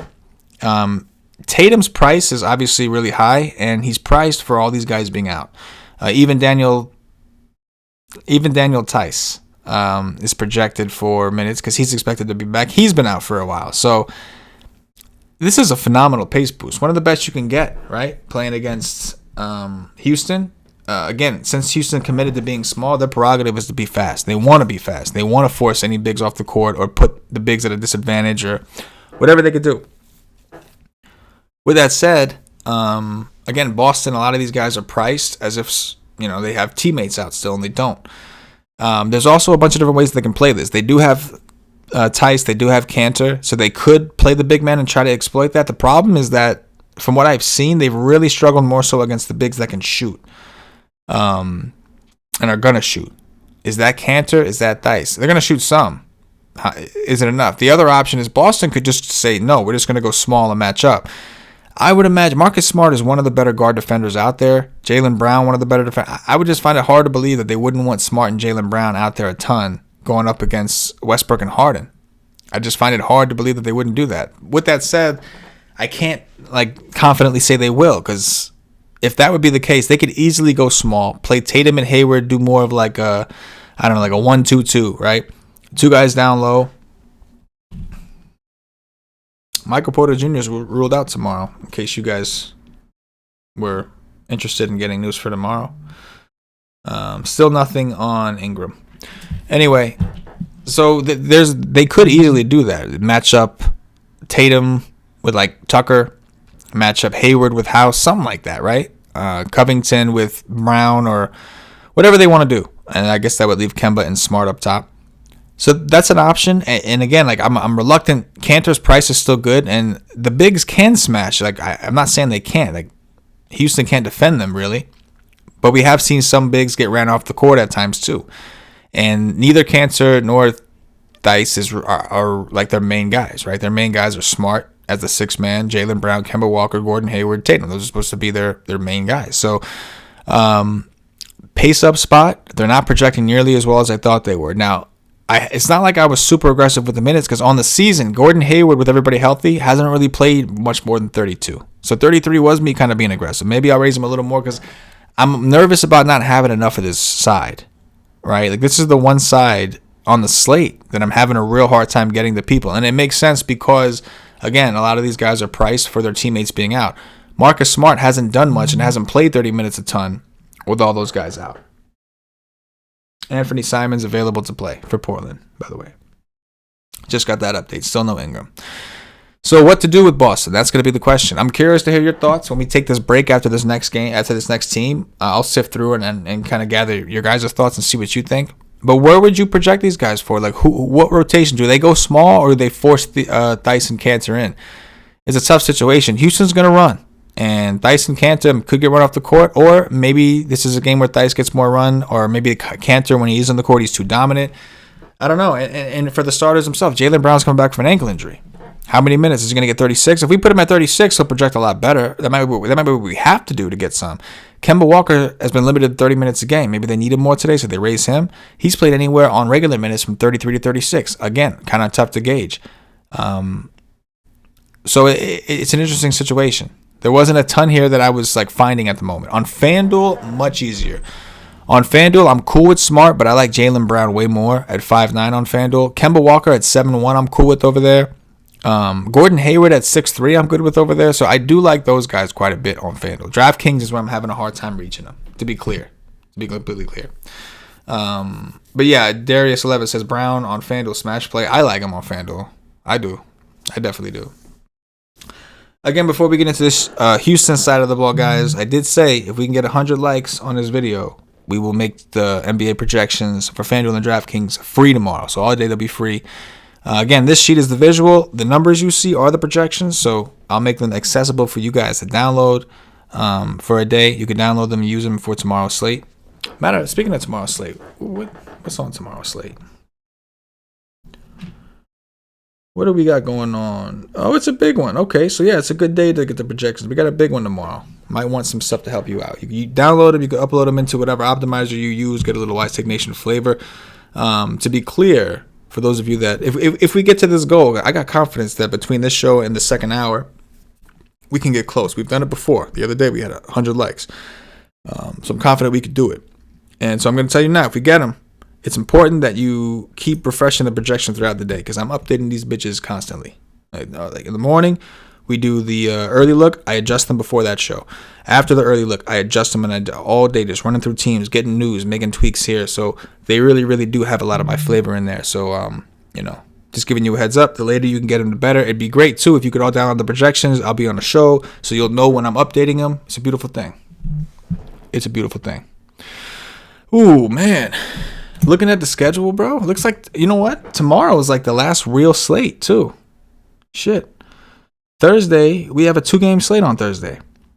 So tomorrow is really the last, main one before the All-Star break. So it's a good day to get them free. But you guys got to hook me up and get us to 100 likes between now and between lock. because that's when this show signs off. I mean, listen, if you guys get the likes up after lock, I'll count it. Just because if you get to 100, that's pretty awesome. But let's see what you guys can do. But the talk to me, guys, in the chat about the Boston side, because I'm afraid to over project, but I don't want to under project. There's probably some flexibility. I could probably make things work to get a little bit more of these guys. But even if I were to do that, which ones? Which ones do you genuinely like here? Going to the Houston side, I was getting some Harden. I'm not getting as much anymore. I lowered him a little bit. Westbrook at 9.9 on DraftKings is hard to ignore. I'm getting like him and Dame somewhat equally. I think a little bit more Dame. But I like the late night hammer here being Houston, man. Robert Covington, I like a lot. It's hard to argue. His role on DraftKings specifically, his role a little undefined. I mean, the first half of the last game, he did like nothing. But then in the second half, he was a lot more active. Ended up taking like 10 threes. So the upside and ceiling is there. It's a very competitive position. And at 5'2", he's too cheap. I would expect him to play 33, 34. I was conservative on his minutes because if I gave him 34, he was kind of projecting like through the roof. So I tried to be somewhat conservative. You're still going to get yourself somewhere around 30, 35% or so with that. But again, it was the difference of getting, if I put him at 34 minutes, even 33 and a half, he was coming in at like 50, 60, 70, really, really high and against a competitive position. I don't mind it. I need more sample to know like what his usage is really going to look like on this role. He just got here. Minnesota he was playing there before, somewhat similar, but either way, I do like him, to be clear. I don't like a ton else outside of Westbrook and Harden from these guys. You know me, I need a guy to be out to really take a shot. Austin Rivers has been blah, but he's 3-3 on DraftKings. I mean, clearly there's not a ton of enthusiasm. This is a late night hammer. I'm worried I don't have enough Boston. The Rockets side, though, I'm getting at least pieces. I'm getting a good amount of Covington. I'm getting like around 20-ish of Westbrook, around 15-ish Harden. This team does have guys that can guard the guard position. However, they get sliced by guys that can shoot. And right now, like Harden's that dude, right? Harden's the one that could shoot. So he's in the back of my mind. He's kind of interesting just because I think that people won't play him today. And you have the value to do it. I just think people are reluctant to play him when Westbrook's there. But I understand, 11-4, you need him to really do dirties. I mean, he went for 60-something DraftKings points in the last game, and that still wasn't enough to give you tournament value. So I do get it. But anyway, guys, hit that like button, 100 likes, and the projections are free tomorrow for Wednesday, the last real slate, or good slate, of the pre-All-Star break, whatever. So we got the All-Star break coming next week. So hit that like button. I'm going to flip over, take a little break, play some background music. Don't go nowhere. We'll be back with part 2 of the show. It's going to be the same stream and all that. Just going to bring on Paulie D set up for part 2. In the meantime, hit the likes, enjoy the background music, and we'll see you in about 5 minutes or so. Holla.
What up, nation? We are back with part 2 of the NBA Wise stream. Joined once again by the go-to OG, Paulie D. You can find him on Twitter at Paulie with 8 of them D's. Paulie, what's happening? What up? Hey, nothing, man. Just another day, another dollar. I got a lot of questions to ask you on the 5-game for a 5-game slate. I got a lot of questions. I'm interested in a lot. There's a lot going on, man. It's pretty loaded. What are your thoughts? Yeah, it's an awesome slate for 5 games. You know, in my opinion, the best before the break. You know, tomorrow's going to be massive. You know, this one, even though it's 5, it does feel much larger. I think there's plenty of arguments for direction to go and whatnot. I'm starting to kind of one or two spots are really starting to kind of grow on me, and I'm kind of like looking to talk this bitch out with you throughout the show to kind of like, you know, finally decide where I'm gonna go. But there's some stuff that I like. I think this is a good slate to get like stars and scrubs, and like even though like there's not a ton of value that's like super popular, that's why I like that idea, because I think that there's awesome studs on this slate, and it's going to be hard for the field to like get a lot of them into the same lineup. And if you can just get like value plays that get you even 6x, like and get that extra stud into your lineup, I think that may be like the difference maker today. Yeah, I could see it. So for you, it's like, I mean, I expect most people, at least on DraftKings, are going to be playing Lonnie Walker, DeJounte Murray, all these guys. So for you, it's more like finding one extra stud, one extra value guy to get that one extra stud to maybe upgrade from like an LMA, for example. Not him specifically, but just like instead of settling with that other mid-tier play, finding a way to get up to another top guy. Right? Like something like that. Yeah, and I want to mix around the value. Like, sure, Lonnie Walker and DeJounte look nice, but it could very easily be Patty Mills and Derek White from that team specifically. And there's like a handful of guys throughout the slate that like I think will be virtually unknown that, I could see, getting you that 6x if they get the minutes. Brandon Ingram's status is looms heavy for me. It kind of moves a bunch of pieces around. So hopefully we get that shortly. Yeah, for real. That shit is ridiculous. That's so annoying. And just tell us. Like, my God, what are you doing? Fucking God. Doing. All right, let's get into a little bit of. Let's start with our standard stud mid-tier value thing, just to kind of get flowing in this thing. So when we get the Ingram news, I will interrupt you in a very abrupt, slightly awkward and annoying way. But until then, I'm gonna ask some questions to you. So start me off with the studs. There are a lot of studs to like. I agree with you. They're all in pretty good spots. Talk to me about some of your favorites and why. Give me a price range. What, down to Paul George? Yeah, that works. Down to Paul George. All right. So James Harden's my favorite stud on the slate. Since they've started moving fast and dished the Capella thing, like the rebounds and assists have returned. The usage numbers are like strongly up outside of that one dud against the Lakers. Where Westbrook kind of just took over. The minutes are huge. I think this game stays close. So does Vegas. And like the ownership you're going to get on this guy in like, a super high total, close game. Boston, definitely good enough to keep pace with them. Boston plays faster in the field things. Neither of these teams are big. They can both kind of go small. And, the low ownership thing is really enticing to me. So I'm kind of going to load up on Harden as like my contrarian stance on the slate. After that, I like Kawhi, Paul George. I really like that game. I like Embiid and Ben Simmons in the same thing. I want to like Brad Beal and Zach LaVine a little more, but I'm just like struggling too. I'm probably going to be under on that game, or at least the studs in that game, and I'm going to pray that doesn't burn me. Like Westbrook too, I think you can play Westbrook and Harden together right now. Cool with Tatum because I want some Celtics. None of the Celtics really separate for me. And then I really like Hassan Whiteside. So like if I had to rank it, it'd go Harden, Kawhi, Whiteside, Westbrook, Ben Simmons, than everybody else. I definitely hear you. A lot of these guys. I love Whiteside today. I love Embiid. I mean, you make a good point. I was just talking about the Harden. It's the last game, so I was just talking about that before we brought you on for part two. And the way things were now, I went back and I'm actually like slowly increasing some of the players on this game in general, because I was already getting a decent amount of Westbrook and Harden. The way it's looking now, before I thought I was gonna get more Westbrook, but I think the way I'd rank it in terms of those guards specifically, I think at this point, like Dame and Harden, as far as my priorities, are neck and neck, and I have Westbrook slightly under them as far as like my rankings go. Everybody was asking me, we had somebody come in with the hot take. They said I got the hot take of the day. Paulie D is gonna like Damian Lillard. That was the hot take of the day. Talk to me about Dame, bro.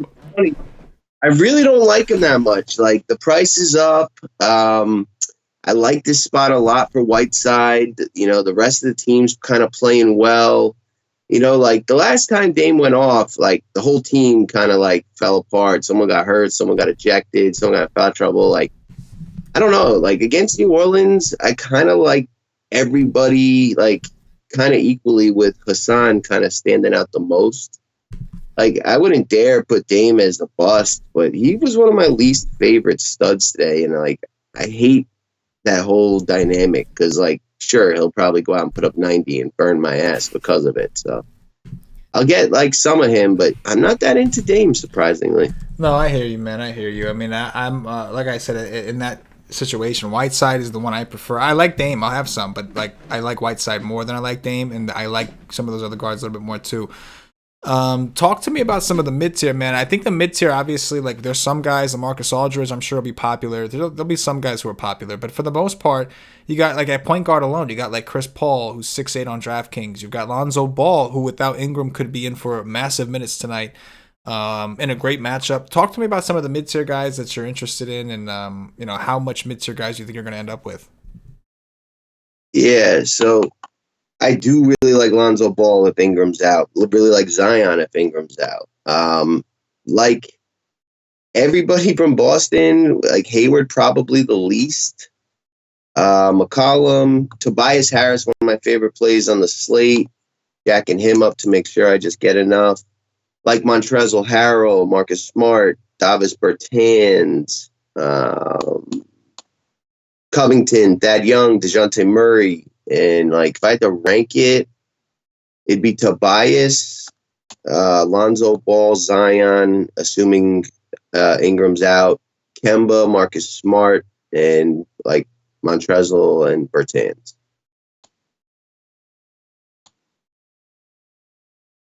You're muted. Definitely one of the definitely a lot of plays for a 5-game slate. It just plays like huge. There's just so many options, which is awesome. I mean, it's great. It's fun to build teams this way. It's just makes the decisions a little tougher, right? Talk to me about the value plays, and then we'll talk about some of these different games. I know you alluded to the Clippers being one of your favorites, but we'll talk about them a little more. Talk to me about first though, while we wait for this news. The value. Yeah, so, again, if Ingram's out, I'm going to like Derek Favors. Hassan's been getting murked all year by bigs. I like Derek White. I like all the Spurs guards. You know what I mean? They're all kind of interesting. I'd say like White, Mills, Murray. Forbes is the only one I'm not that into. I like Nicolo Melli if Ingram's out. I think he could be extremely sneaky, been getting good minutes. He's, pace up game, good outside shooter. Portland notoriously struggles versus like stretch fours. I think Shabazz Napier's underpriced, should see good minutes in like a plus spot. Who else? Oh, Furkan Korkmaz, I think you just got to get some. The guy's shooting out of control right now and like putting up tournament winning numbers on the Rugula, and like, it's like I've already missed 2 of those parties. I'm just going to make sure to get a little bit of that. I think Alec Burks is interesting, especially if like the game were to blow out. I could see him just kind of doing his thing. Kobe White from Chicago, I like.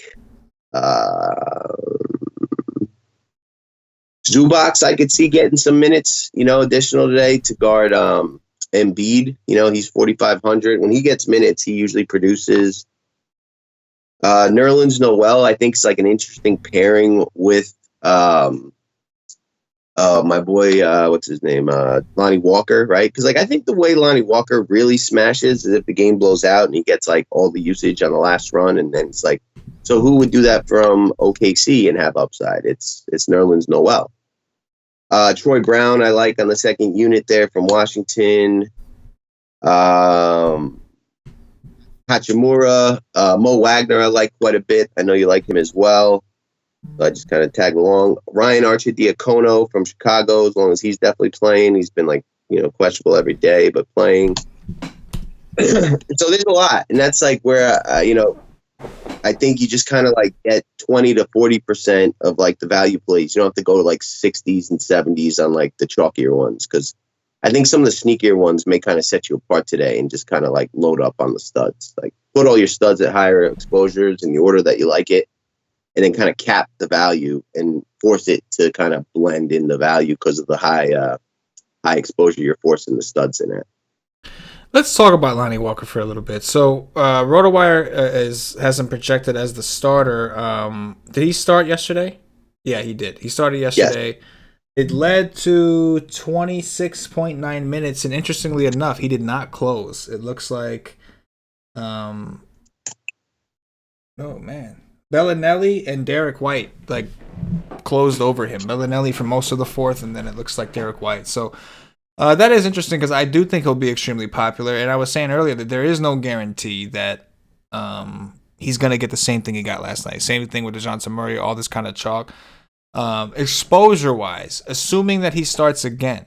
I know Lonnie Walker's a guy that you're normally high on. I did tell the nation that Paulie has his favorites, but when they're popular, he has a tendency to stray away from them. And I told him that if there was a day you weren't going to like name, it'd be today because he's projected to be somewhat popular.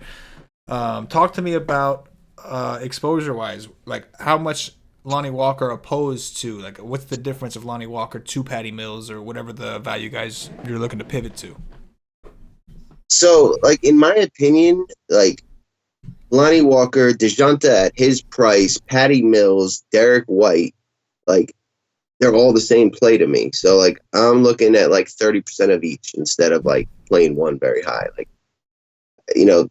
I think, like, in terms of tournaments and, like, you know, ownership, Derek White would kind of return the most value based on his ownership. And then, like, don't forget Trey Lyles. You know, like, OKC doesn't really have a ton of size. You know, he's shown some decent games lately.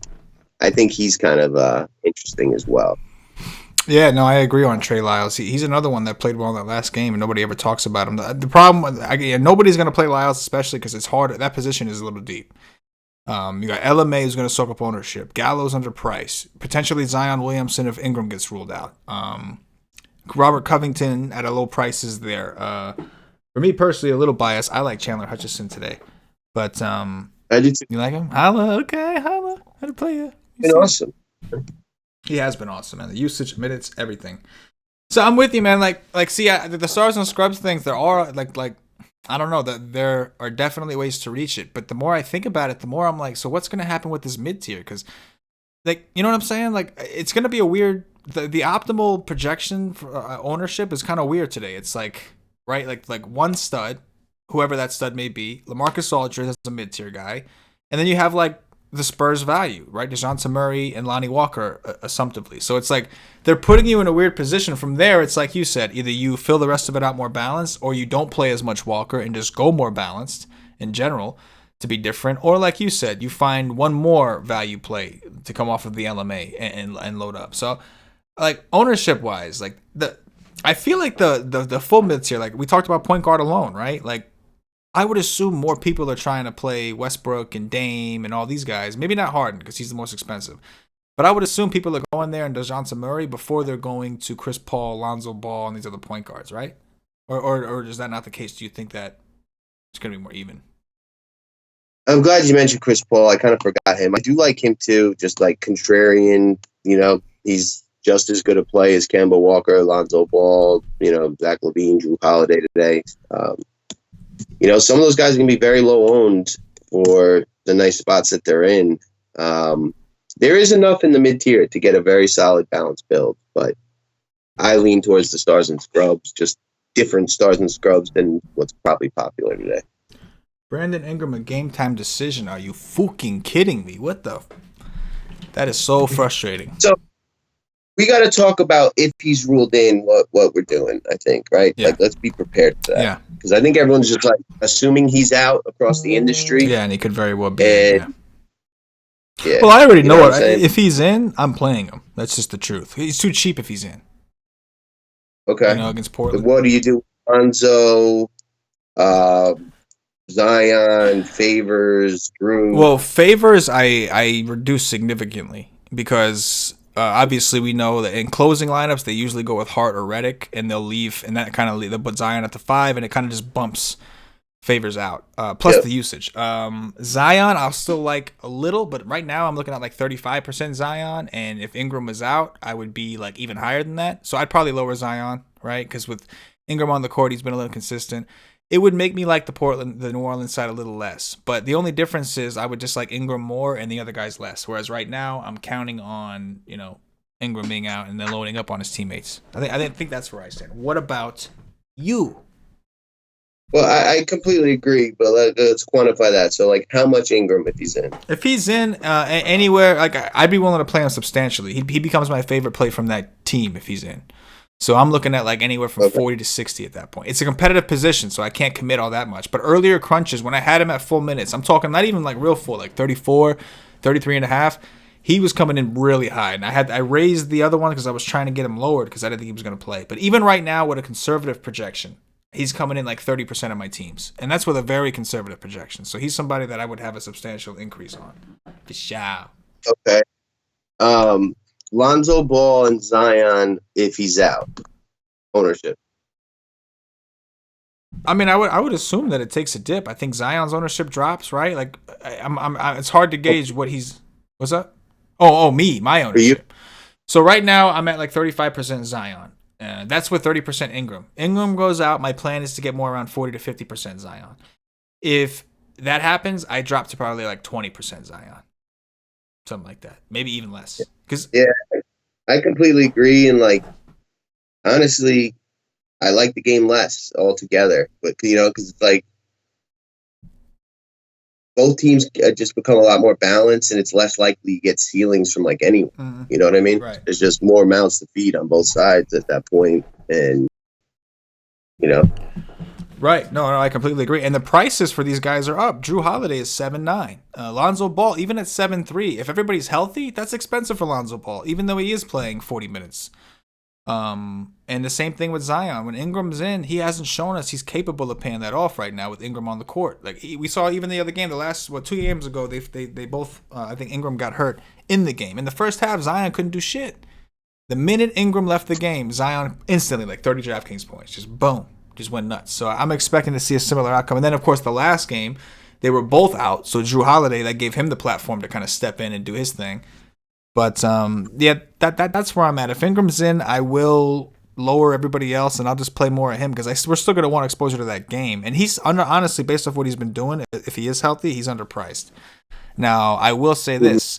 I do believe everybody else do the same damn thing we do. Like, I do believe that everybody is going to like Ingram more and they like Zion less and all that kind of stuff. So just something to kind of keep in mind. Yeah, I agree. It's like, but I don't see any, like, smart way to be different on Agreed. That. I completely agree, bro. I don't like. I feel like because you don't want to be different for the sake of being different. You want to do something that also makes sense and has upside and has a path to the top. You don't want to do it just to do it. It's like, I'm doing it just to, you know what I mean? Dirty style. It is very frustrating that they're gonna hit us with that game tag. See, he didn't practice yesterday, but the fact that he's still a game time decision, that makes me think maybe it was more precautionary. Because I mean, you got to know by now if you think he could play. Like, how bad is it? You know what I mean? Yep. Oh boy.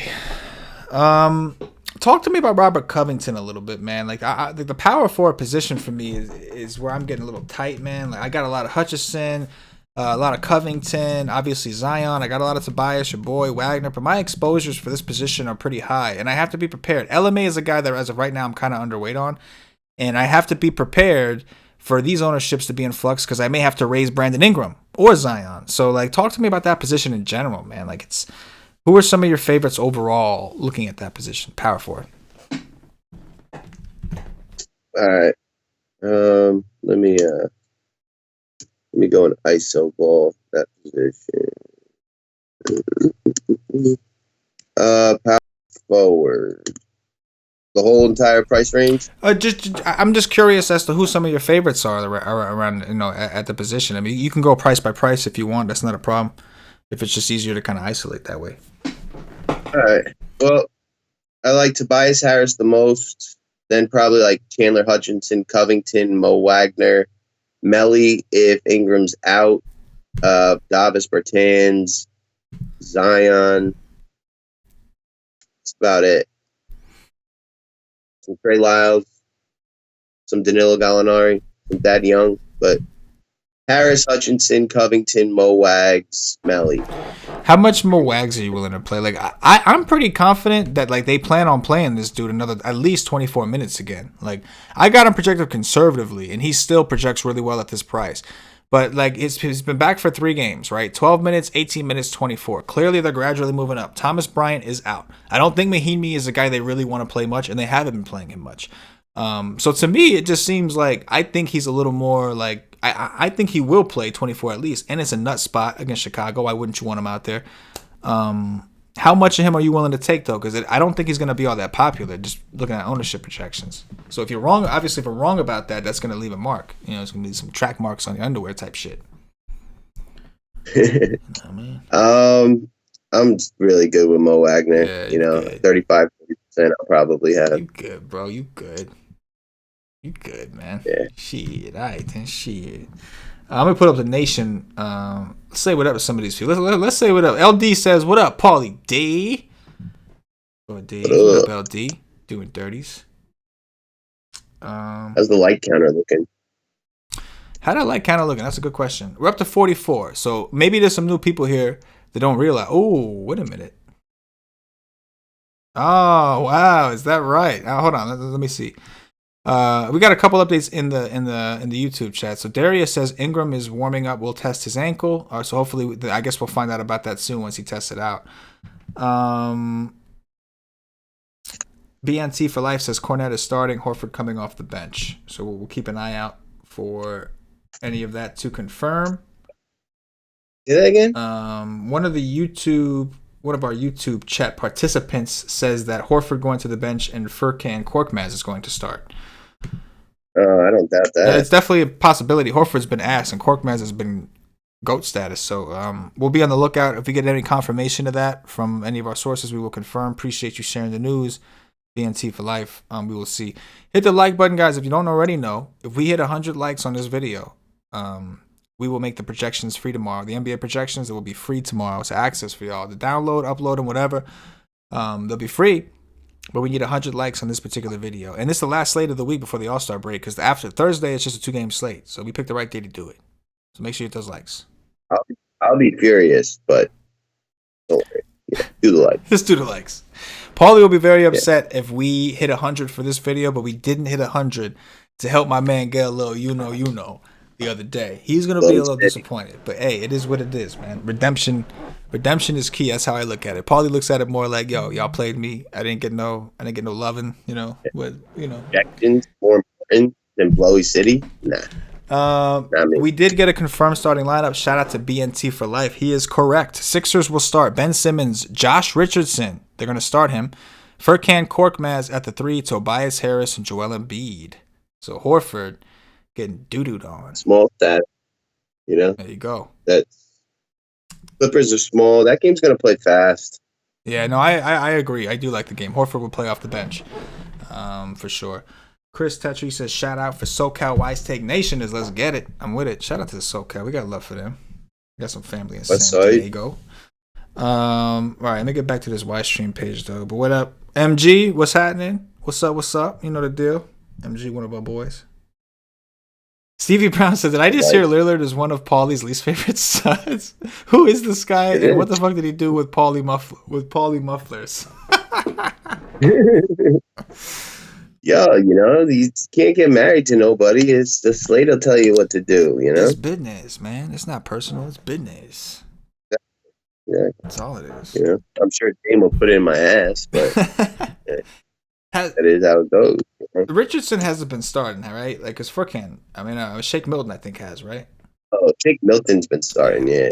So Richardson's like history. No, I know, yeah. I mean, he's just been baby since coming back from his injury, but he's 3,800, man, against the Clippers. So he played since coming back from injuries. He's only played 2 games so far since he's been back, and he missed for a while. 15 and 19. Usage rates are the usage rate against Memphis wasn't bad. He was just bad. He had a 30% usage rate in those 15 minutes. Him starting now, obviously, leaves pause for concern, but somebody's going to be in that second unit with Horford.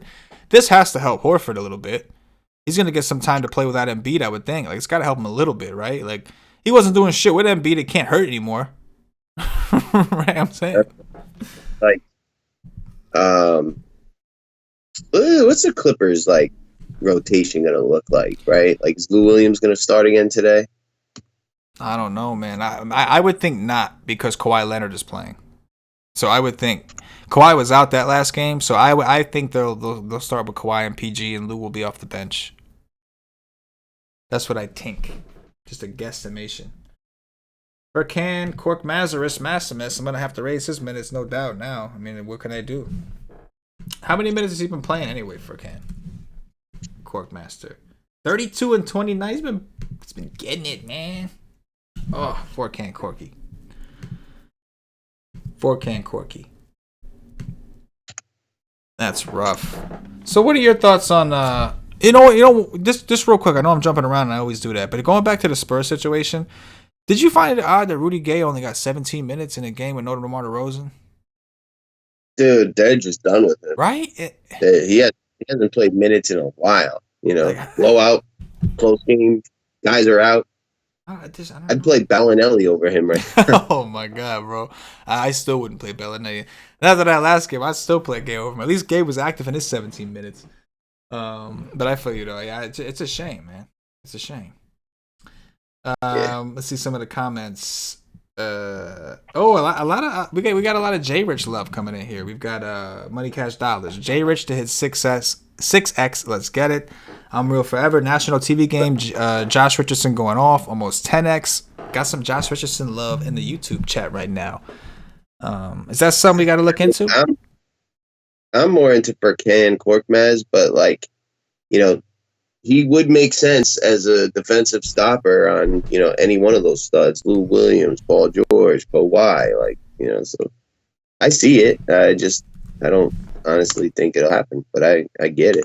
Get it. I think the fact that he's starting, I am going to raise his minutes a little bit because I had him pretty low.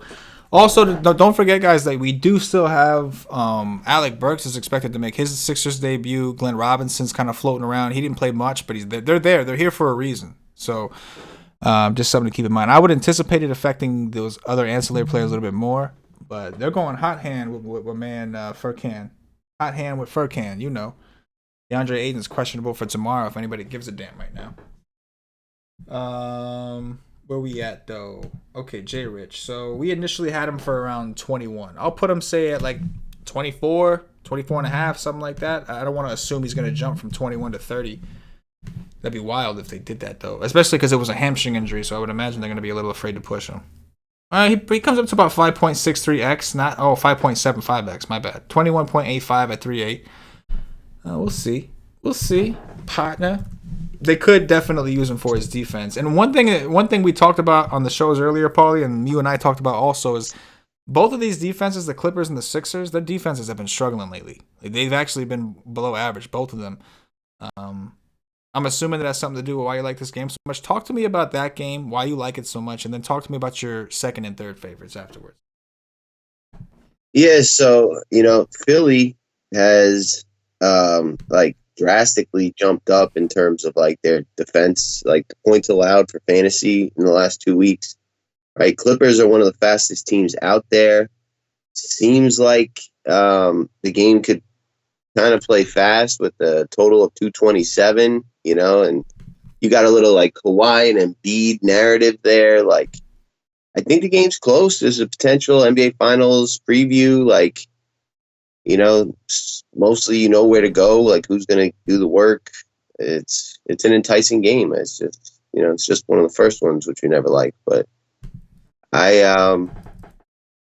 you got narratives all over this thing, Tobias versus old team, and Lou Williams started off in Philly. I just think these teams are going to be up.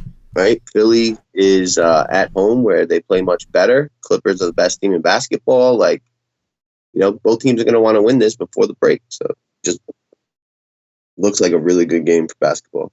Yeah, I feel you. I don't disagree. What are some of the other games you like and why? The Rockets, Boston. Rockets going to be the fastest team in basketball the rest of the way.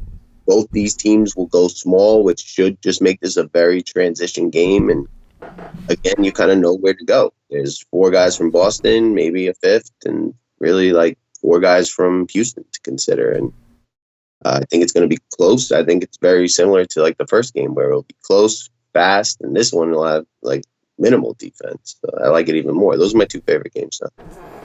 Yeah, no, I feel you. Talk to me about Boston though. Which of the guys on Boston do you like? The pricing is up. It makes it a little tough. I agree with you. This is like one of the best pace of spots you can get. And I also agree with you that Boston can and may prefer to go smaller to get their favorite players on the court. Don't know for sure if they'll do that, but again, we're guessing. We don't know. First of all, they haven't all been healthy in a while. Second of all, we just not. Are they going to try to force the big to get an advantage, or are they just going to say, "Nah, let's go small and run"? How many minutes is Marcus Smart getting all this? It's confusing. A lot. Yeah, there's no way Smart doesn't play a lot. You know what I mean? Like, they'll probably have Tice on the court and Cantor for like 60, 70% of the minutes, but that's as big as they're going to go. Tatum with the 4, Jaylen Brown, Marcus Smart, Kemba Walker, Gordon Hayward, like those 6 guys, probably the main rotation there. Hayward's my least favorite. Like I think it's like Tatum, Kemba, just like play the ceilings. Tatum, Kemba, Brown, Smart in that order. I feel you. Definitely a pace-up spot. And even from ownership points, man, I'm not seeing Boston really popping like that. And this is a massive pace boost for them. Just the pricing. It's just a matter of trying to get the minutes on the right guys correct. How many minutes do you think Kemba plays today? He's played 30 in the last 2 games. It's been intentional. It's been on a limit, but 34. 34. How many minutes you get Smart? How many minutes you think Smart plays? 34. Damn, 34. I think Smart, Gordon, Kemba, Tatum, and Brown all play between like 34 and 38, depending what the game demands. Okay. Like I think they're going to play 6 minutes deep. Maybe 7 if you count Cantor's 15 or 18 minutes. Okay. All right. So, and I think the Rockets will do the same. Like you'll see 40 minutes out of Harden and Westbrook. Pretty close to that from Tucker, and then House, Covington, McLemore, maybe some Austin Rivers. Know who's going to do the dirt. Know who's going to do the dirt. Or who's, going to get enough minutes to do the dirt. Indeed. I'm with it. I'm trying to, let's see how much of who I get here. I did just raise some, did some adjustments. It's giving me some J Rich, not overwhelmingly a lot, but I'm cool with having something to combat with a little bit. I want to see, I just raised the Boston guys. I want to see if it finally decides to give me some. That's what I want to see. How much did you raise? Oh, you raised all their minutes up to like what, 34, 35? Yeah, man, like max points, right? Like Tatum, I put at 37. Kemba, I raised to a full 34. Hayward, 34. And I'm over projecting them because in a regular game they don't. But this isn't a regular game. This is a game against Houston on TV, I believe. So and everybody's healthy. So we'll see. I'm with you. I expect them to get more run than we're accustomed to. Like in every game, Kemba's went for 60. His minutes have been like 38, 36. So like if guys are playing well, they will play them more. That we know. It's not like I would Houston guys simultaneously to like force getting them together in that build, right? Like if Boston goes max, then someone on Houston is too. And you don't want to have like 3 Boston with Dame Lillard. You want to have it with Westbrook or Harden. Right. Yeah. Oh, now I'm getting a whole ton of Jaylen Brown, which again I'm not like upset about it. 10% Marcus Smart. I may have to lower Jaylen a little bit to get some balance. Like exposure wise, like Jaylen Brown's the only one I continue to reach. I'm having a hard time getting any of the other ones. Even Kemba, who normally projects well for us in general, is just not showing up. I guess because of the position depth between guys like Chris Paul and Murray and Harden. Interestingly enough, Paulie, our projections as of right now, the way I just ran them after the updates, were a lot more not balanced as in builds, but balanced as in exposures. The highest exposed currently, Lonnie Walker at 65%. And you know damn well that there's a lot of nights where we'll get like 100% of a guy, 90% of a guy, things like that. So the fact that it's only down there shows you kind of how close things really are on this slate, which is why it feels a little more deep considering, even for a 5-gamer. Man, I'd be hollering at him. All right, let me see. I'm going to lower Jaylen Brown just a tad. I went from getting like almost no Jaylen Brown to getting like 40% of him. Where would you be comfortable like with the Boston players? Like you want them all around 20? You want them a couple guys you like more around 30? Like how are you going to factor this in?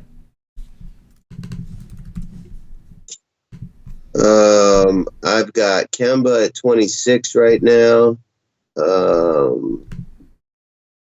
Jaylen Brown at 8.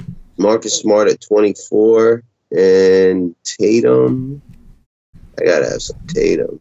Damn. It's because that position, man. I'm telling you, bro. It's like, yeah. I have no Tatum right now, but I'm gonna make sure I do because he's probably got the highest ceiling on that team at this point. Yeah. I mean, for tournament purposes, I do get it. I get it. This game theory in general. At the same time, I have a hard time just simply because, I do feel like he's priced for all those guys to be out, and they're all back now. But again, you were talking about a pace increase, pace boost. He's been in a rhythm. He's been playing extremely well in general. So, this is a situation where I'm just like, damn, what do we do? You're not seeing Boston as popular, right? Like, you're not seeing it either, right? Not at all. Crazy. Let's see, like, who's the most popular Boston? I'm not even seeing Houston as popular besides Russ. Boston, the top Boston guy is Kemba at like 5%.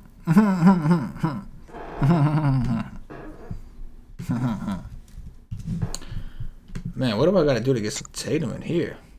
Oh, yeah, I got some work to do. This should actually do it. Yeah, that should be enough. Making some increases to Tatum just to at least get a sum in here. I was having a problem getting him too because of the position. But let's see. Tatum 46.3. I'll do some questions in a minute, Nation. So if you haven't get them ready, I'll start off with the Ystream page. Just trying to get these projections right for y'all. Man, the position is just so. I mean, maybe when Ingram comes out, it'll be a little easier for me to get him. That might help. Yeah, that's like most annoying piece of this whole slate, right? Yeah, I agree.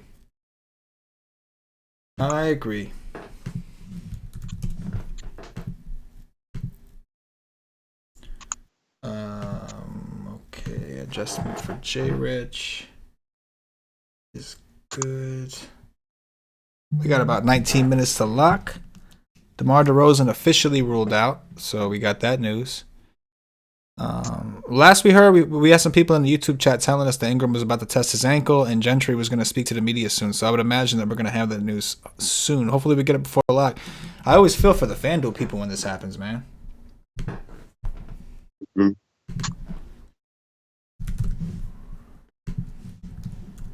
I feel for him. I do. All right. Jaylen Brown, Marcus Smart. Still didn't really get any Tatum. How much LaMarcus Aldridge are you playing, bro? Like, I mean, he's a chalky player that I'm like consciously going underweight on. Dude, you just said that position's so deep. Like, he's on a back-to-back as chalk. Like, I'm like really nervous about them hanging around, to be honest. I am a little bit too. I'm not gonna lie.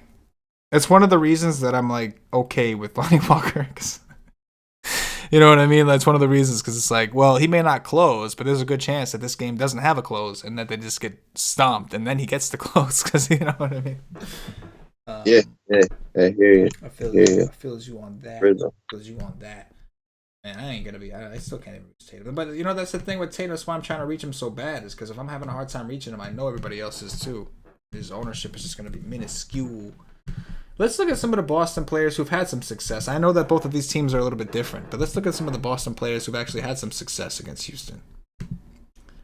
Jason Tatum, who's been balling lately, by the way. I know guys have been out. Last year, he was a rookie. He did not do well in either game against these guys. It happens. Kemba Walker. Last year, he was with a different team, but Kemba balled out on these guys. Holy... Oh, no, wait. You know what? Yeah. Oh, my gosh. Yo, he balled, bro. 37 minutes. Yeah. He played for Charlotte, so the usage was all to himself, obviously, over then. But 55 and a 67. He just balls. His name is Kemba, and he balls. Gordon Hayward, 26 and 18, but he was getting like 24 and 18 minutes last year. It's actually not bad. It's just his minutes. Suck. Suck like big time. What else we got here? That makes me want to raise Kemba a little bit. Holla. So Marcus Smart and Jaylen Brown had reverse roles last year, right? Smart started and Jaylen Brown came off the bench a lot. Smart went for 19 in the first game at Houston, and he went for 34 in the second game. You'd obviously be pretty happy if he gave you something like that.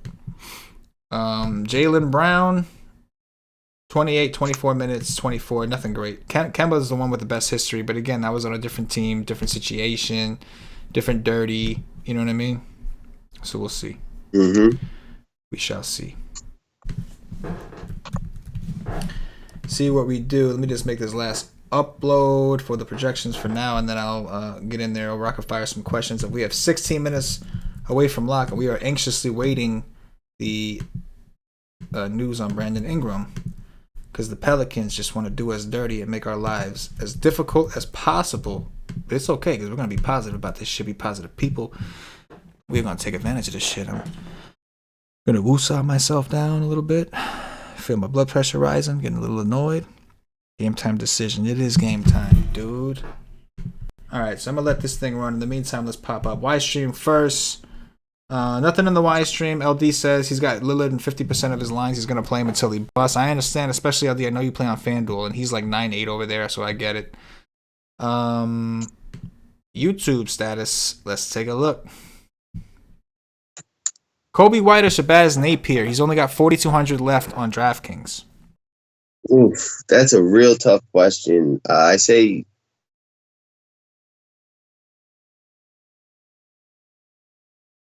Shabazz Napier, but I like both of them a lot. They're like two of my higher value plays on the slate. I do like them also. I lean a little bit towards Kobe just to be on the right on the right side of the pace boost, but it's close. Money Cash Dollar says Derek White also an option. While you're down there, Derek White. You like Derek White, right? Like Derek. Yeah. Shemet Revenge Game. Shout out to I'm Real Forever. Shemet Revenge Game. No Pat Bev. That is true. Lytle Warmrick says, does Horford play good off the bench? So obviously we don't know if he has, because he hasn't really done that, but it's definitely possible that I think it helps him minutes wise. I don't know. Maybe his minutes go down, but playing without Embiid on the court is going to help him. He's played well every single time Embiid's been out, and he's played shitty almost every single time Embiid's been in. So I would think it helps, but you know. Let's see. Tatum will probably get Covington D. I think Tatum's likely to get. Well, I guess PJ Tucker can't guard him. That could be huge. Lonnie Walker listed as a starter for DeMar DeRozan. You know, that's an interesting point, right? Like in the past, PJ Tucker probably Tatum was getting PJ Tucker defense, but in this situation, if the Celtics start with Cantor or Theis, then he's not, right? Yeah, he's gonna get House instead. That's a good point. That is a good point. I'm trying to raise him, man. I'm trying to get some of him. I got to raise his ass like beyond, reasonable doubt type shit. But I'm going to do it, though. I'm going to try it. I think, like, when the show started, Kemba was my favorite Celtic, but Tatum's my favorite Celtic now. Yeah, the low ownership aspect, it's haunting me. What do I got to do to get this dude? Let me see. I'm going to do all this to get like 10%, and it's not even going to be enough or something. Do all this, you know what I'm saying? Shit, I didn't bet. Let's see. Tatum 46.91 now. Let's try that. Oh, he's right here. 46.91 action. What does that give me? 5.6. You're gonna start giving me some Tatum. Oh, no, it's probably not, because there's so many dudes projected well there. Oh yeah, his ownership is gonna be crazy low, man. There's nobody to doubt that. I can't even. Yeah, Tatum. Yeah, man. I mean, I have to really jack him up. Yeah, that's what I'm saying. Like, it's no doubt. It's hard. It's hard. Real hard. Philly. Harford. This is not the time for my computer to be going slow. This is not the time. Don't fuck with me. Alright, where are we at now with this dude? 47.21.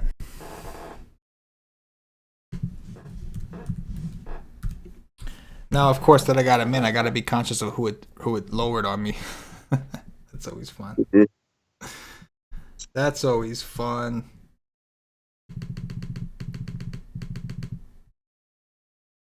Shit. I'm getting a little bit now. I had to project him for like 38 and change, almost 39 minutes, but I'm starting to get a little bit now. Alright, holler if you hear me.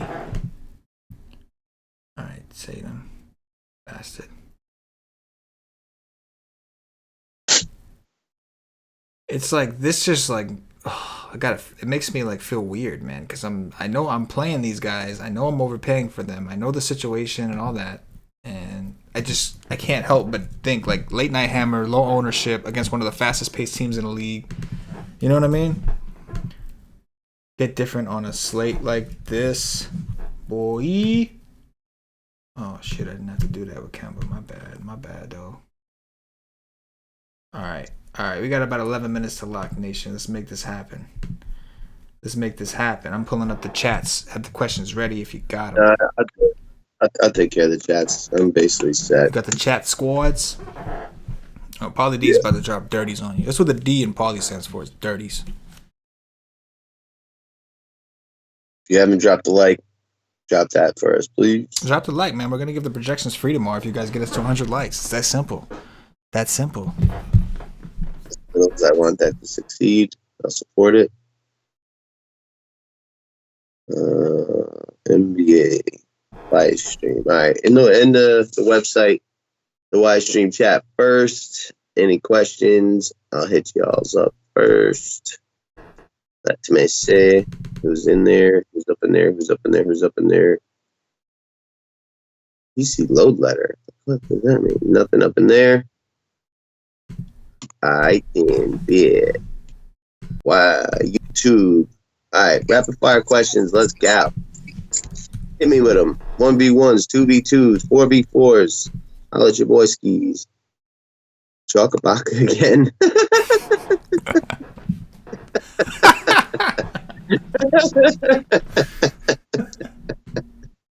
Nice. That was a good comment. That was good. About to have to risk it on FanDuel with Ingram. Shaking my head. I mean, if you're building one lineup, don't play him.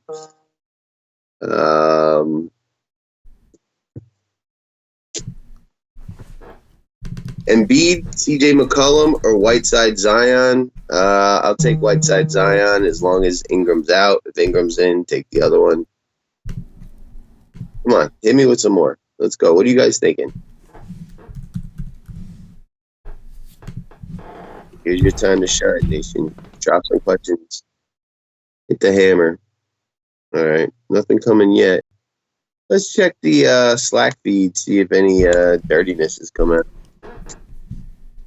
Any news, any lineups, anything. Come on, guys. Give me a question, please. I don't know what to say. I don't know what to do with my hand. FanDuel GPP, Whiteside or Embiid? I'll take Whiteside. FanDuel GPP, would you stack Schroeder and Shai together?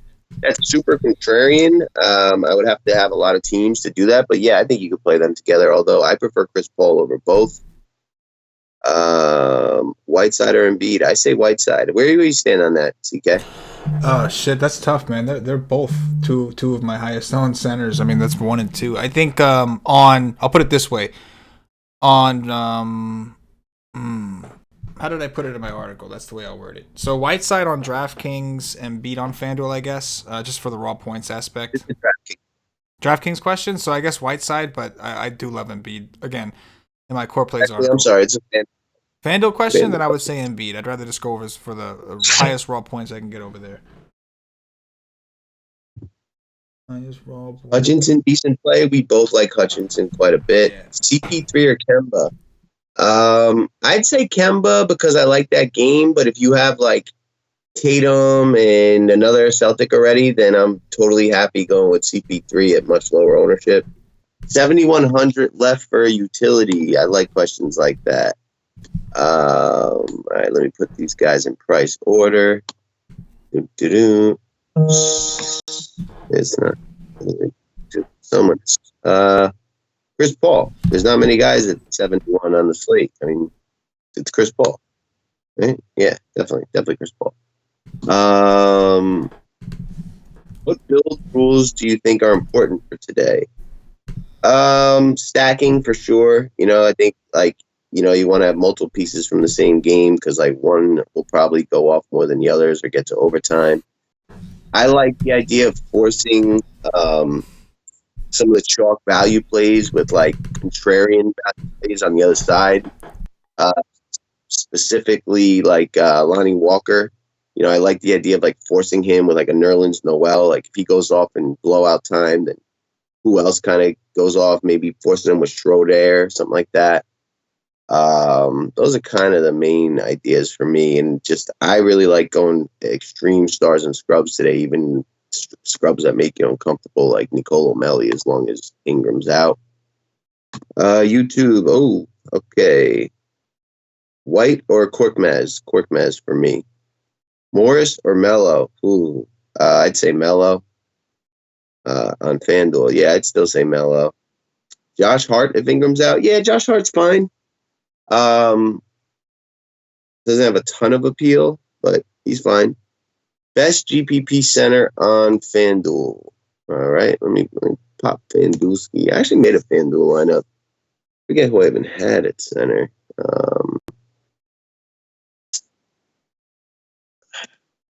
I mean, with FanDuel, you're really chasing the raw points, and I think Whiteside or Embiid are just so likely to be up there. But Montrezl Harrell at 56, I do kind of like, and we like Mo Wagner, both me and CK. So if not Embiid or Whiteside, Montrezl Harrell or Mo Wagner.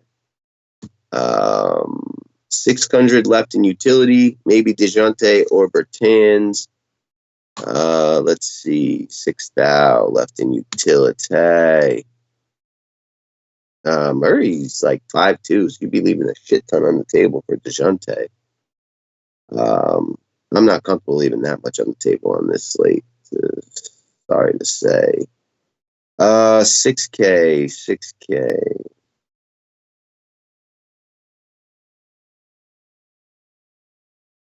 Montrezl Harrell for me. You want to go down to Bertans? That's too much money on the table. I would probably rebuild the team at that point.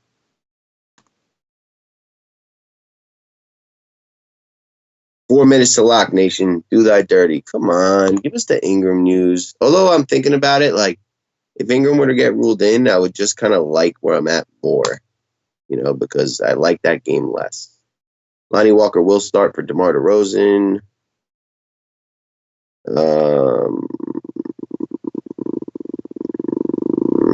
Looks like I see it. I'll check the Wise Stream chat one more time. What? Wagner. Yes, LD. We like Wagner. We definitely do. 4 minutes to lock, nation. 4 minutes to lock. Yeah, we just said that. Paul or Ball? Good question, Todd. Those are two of my favorites up there. If Ingram's out, right? Obviously, if Ingram's in, I think it's definitely Paul. If Ingram's out, man, I really like the way Lonzo Ball's playing. And I was kind of a Lonzo Ball hater. And I got to say, I really am impressed with his game. He's super athletic. His handles are really good, and he's improved his shot. I think I'd say Ball because I'm a little nervous about OKC blowing them out. And when they do, they pull Paul right away, right? So maybe as another rule, Chris Paul with LMA or DeJounte Murray, right? Because if Chris Paul really ceilings out, that game's close, and you kind of know who on San Antonio is going to have a good game then, right? Right here, right? It's right here, right? 2 minutes, less than 2 minutes. Thoughts on playing Burks? I do. I think it's more of a blowout build. So, paired with guys like Hermet, Williams, Montrez. But he's guaranteed to play according to the coach. And, I don't understand why they even went out and got him. I kind of thought that would mean, see you later, Shake Melton. Maybe that is what that means. But they're kind of crowded there, right? Richardson, Korkmaz, Burks, Glenn Robb to some degree, Shake Milton. It's how many of these guys do you really need? But he's really cheap. If the game blows out, he gets to run. He'll take a ton of shots, as he kind of always does. Not too much of a ceiling, I wouldn't think, though. And I think the game's close, so I don't know how much. I really.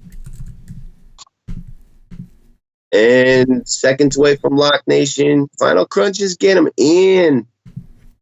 Like counter. If you're about to leave, hit the like button one time for the nation. We got 81. Like, we need 94.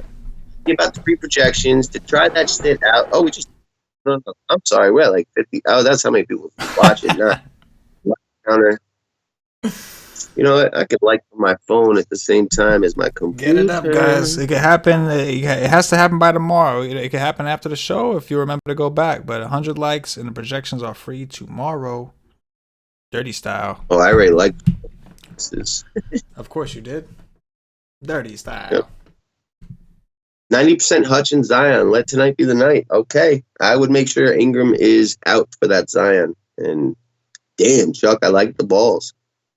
Check out balls. Be ready for the news. Be ready to react. Unfortunately, on FanDuel, you're going to be guessing a little bit. But, we are at lock.